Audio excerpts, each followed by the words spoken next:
In order to do one-on-one personal training, you do need a Cert 4. Obviously, they're giving you the client, but they also get a percentage of your commission. And I can honestly say that I feel like I didn't learn anything in my Cert 3. It's a really, really hard industry to get into and to grow in. The pro of a mobile PT versus a gym PT. Hey guys, and welcome back to my channel. So as you can tell by the title of today's video, wherever it is, today's video is going to be all about how I became a personal trainer and online coach. I get messages all the time from girls wanting to know how I got into the industry and what courses I did, what qualifications I have, and all that kind of stuff. So I thought I would make a whole entire video about my journey, where I started, and how I kind of got to where I am today. So if you are a new viewer, my name is Brittany and I'm a personal trainer and online coach. I live in Melbourne, Australia, so a lot of these things may be different to someone who may be watching this in the US or the UK or wherever it may be. We might have different qualifications to what you guys might need.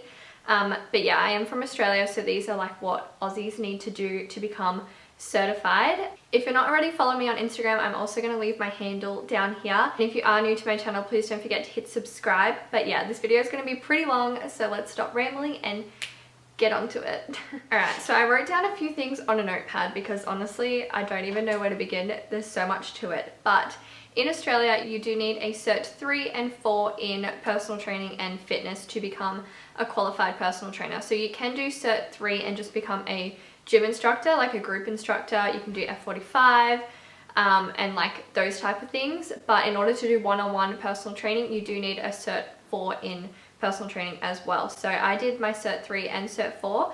I actually did my Cert 3 online, which I would not recommend for this type of job. Obviously, if that's your only option, like if you're working full-time or studying something else, then by all means, but it is such a hands-on job, and I can honestly say that I feel like I didn't learn anything in my Cert 3 just because I found it so hard to understand everything online just by reading books and things like that, especially when it comes to like anatomy and things.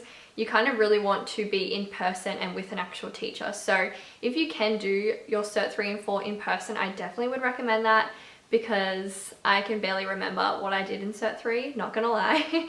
And it also took me a lot longer than it was for Cert 4. So I think it took me about a year to do the Cert 3. I swear if I say Cert 3 one more time. Just because it was kind of all in your own time. There's a pro to that if you are, as I said, studying or working. It's probably good to do things in your own time, but I really wanted to just get it done and become a personal trainer. So I wanted kind of the quickest method.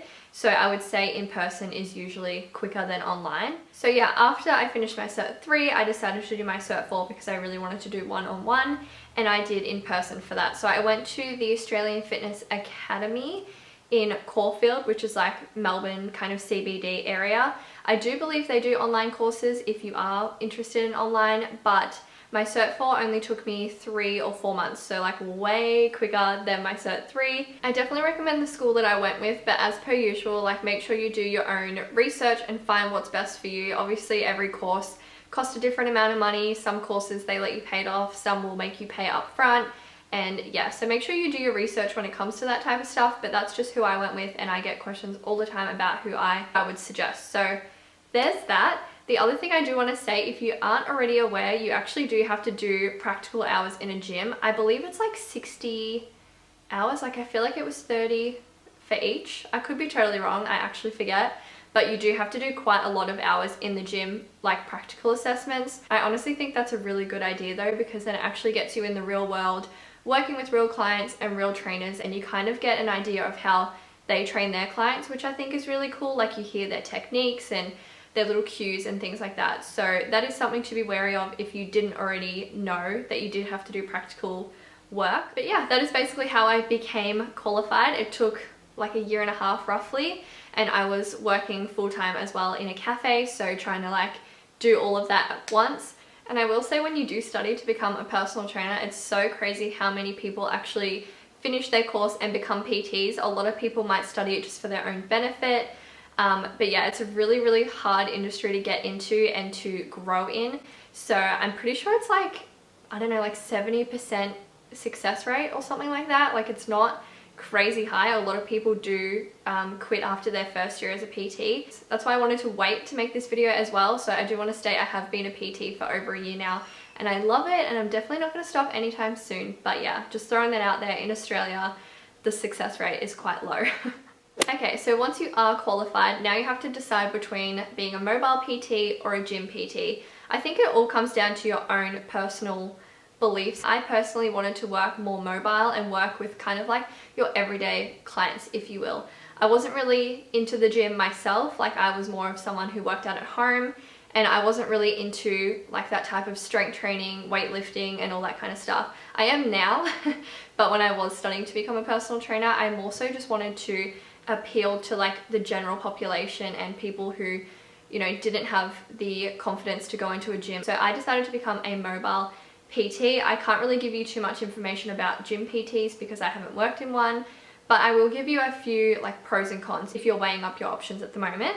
So the pro of a mobile PT versus a gym PT is rent costs. So when you do mobile, you obviously don't have to pay rent because it's just you, but in a gym you usually do have to pay like anywhere from $250 to like $400 a week in order to train your clients at that gym, which when you're first starting out sounds ridiculous. I guess the pro of that though is that you can charge your clients more when you do work out of a gym. But yeah, that was definitely like a pro for me. I would prefer not to pay rent if I had the option.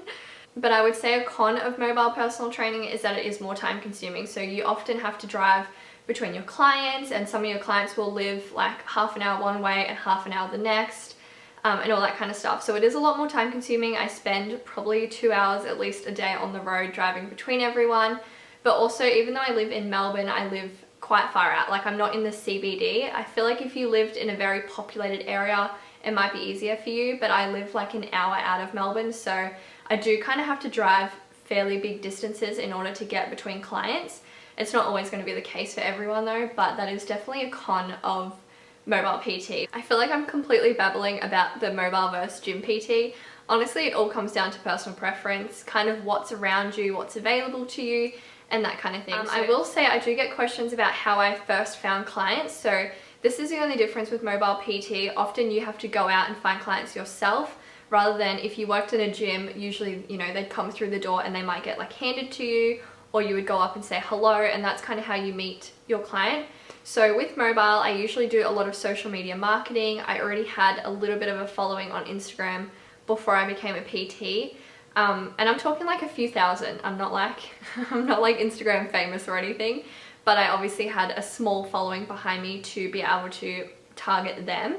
And I also actually worked for a mobile PT company. So they reached out to me and they were looking for personal trainers, and basically what I would do is they would give me a client and I would go to the client's house and train them. I guess the only negative of that situation is that the company would get half of the fees. Obviously they're giving you the client, but they also get a percentage of your commission. So it's kind of like paying rent, if you will. It's not quite as high, but yeah, that's kind of how I found my first lot of clients. I just reached out on Instagram.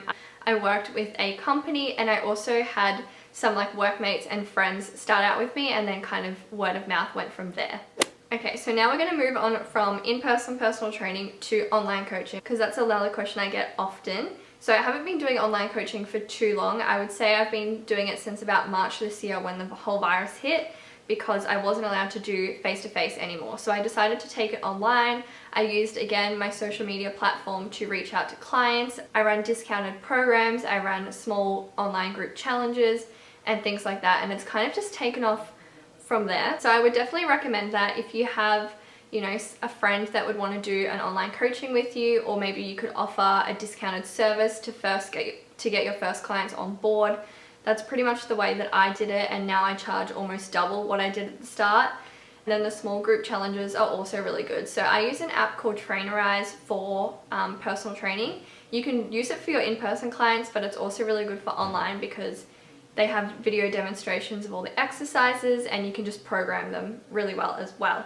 So that's what I use for both one-on-one and group challenges. I just think it's so easy. And if you are someone who is wanting to grow your social media following, the 3 things I would suggest is just making sure you're giving out information. So you want to show the people following you that you kind of know what you're talking about and that you're passionate about it. If you can, I would suggest doing free workouts, like posting workout videos of yourself, maybe posting recipes if you're into baking and healthy food. The more like free information you can get out, the more clients will be attracted to you, because you're pretty much giving them free education. I feel like I haven't talked this much in the past 6 weeks because I've been in lockdown talking to myself. Not really. So I also put a question box on Instagram this morning because I wasn't really sure what you guys wanted me to talk about. If you do have any other questions, please leave them in the comments below and I'll get back to you. But yeah, it's so difficult to know exactly what you guys want to know, but I will answer a few questions now. So the first question is, how many classes do you do daily? Which honestly, this changes day to day, week by week. But I would say I roughly do like 5 or 6 personal training sessions a day. It doesn't sound like a crazy amount because I feel like in gyms, PT usually have like, I don't know, maybe 10 to 20 clients a day, but because you're mobile and you have to like drive around between clients, usually 6 is about as many as I can fit into a day. Another person asked, where do you see your clients? Do you see them in the gym or an office? So as I said before, I usually go to their house and train them, or we'll meet in a nearby park, like close to their house or close to my house. Basically wherever they just feel comfortable. Some people have kids at home, so they would rather train in their home, whereas other people would rather train outside on an oval or in a park. So it's kind of just up to the client. I'm pretty much happy to go wherever. That person also asked, what is the role of your job? Like, what do you do with your clients? So as a personal trainer, I basically run them through an exercise program. That's pretty much the epitome of my job. But there's so many different avenues. Like obviously we help with nutritional advice in our scope of practice. We help with mindset tools, behavior tools. We're pretty much like psychologists. So many reasons behind why people want to start exercising and eating better. And a lot of it comes from their mind and their thoughts and things like that. So I would say half our job is like being psychologists. Somebody also asked, does it feel like a job or is it just like a hobby? That's kind of a tough question. So obviously I love what I do and I love like health and fitness, so I would say it's kind of like a hobby, but at the same time it is a job. Like I still, you know, there's a lot of time and effort that goes into writing programs and obviously like driving to the client's house, training them for that hour, driving home. Like it's definitely a job, but I really enjoy it. I love people, I love communicating, I love exercise, so it's kind of just like the perfect job for me. Another person asked, are you planning on being a PT in a gym? That is a really good question. I don't know if I ever would be in a corporate gym, but I would love to have my own at-home gym. So Andy and I are looking at buying a bigger house next year, and my dream would be to like set up the garage so that I had an at-home studio that I could train clients in and that we could train in. So that would ideally be like a goal of mine, but I also have been really enjoying the whole online coaching process, so I might lean towards more online coaching. I'm not really sure at the moment, but yeah, I definitely don't see myself working in like a big corporate gym. And I feel like all the other questions are pretty much covered in what I just said. Like somebody asked, how do I promote myself? How do I get clients? How did I transition to online? What program do I use? What degrees and pathways did I take? So I think I've pretty much covered all of those. But again, like I said, if you do have any other specific questions, please let me know down below because I've literally just been rambling and I don't know what I've covered in this video. But if it did help you in some way, please give the video a thumbs up. Let me know down below if you're a fellow personal trainer or if you're wanting to study, because that would be so cool to know. But yeah, I hope you guys have a wonderful day wherever you are in the world, and I will see you in my next video. Bye!